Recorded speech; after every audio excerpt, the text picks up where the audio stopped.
how great Allah is and how we're getting helped, man, to get ajr, and we're just sleeping on it, man. Subhanallah. We're just sleeping on it. Look, just the intentions to do something right or to do something wrong, and you don't do it, you're getting ajr for this. Absolutely. Yani 1/3 of your life, you're getting ajr just from this, at least. If somebody watching or listening to this, if he understood that I'm gonna have intentions, just because Allah told me to eat, I'm gonna eat. Just because Allah told me to sleep, I'm gonna sleep. Commanded me to.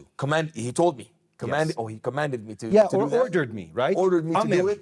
Amir. Amr. Yes. Allah amarani to do this thing, so Yes. I'm doing it. You're getting ajr for it, man. Absolutely. While if you, just the intention, everybody listening, watching, just works on his intentions today, I think, man, he would know he's lucky, man. He's super lucky. Do you remember the verse for food?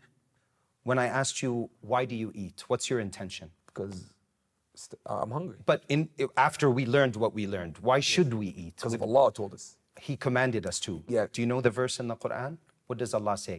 Kulu. Kulu. Yeah. You nailed it. Washrabu.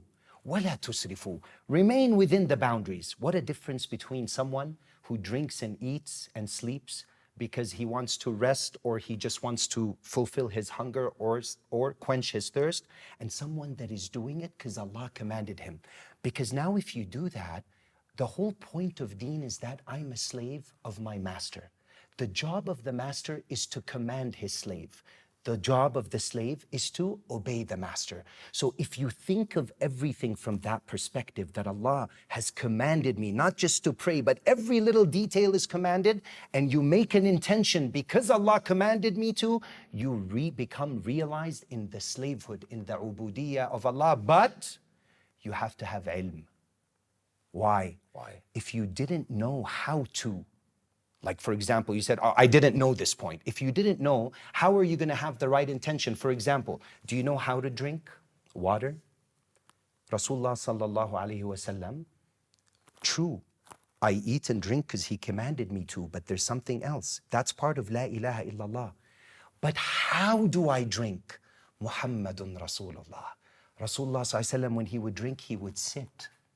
And before he would drink, he would look in the water. That's the sunnah.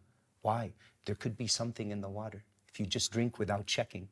And then he would take 3 sips, small sips. He wouldn't gulp. It's extremely unhealthy. Scientifically, it was found out.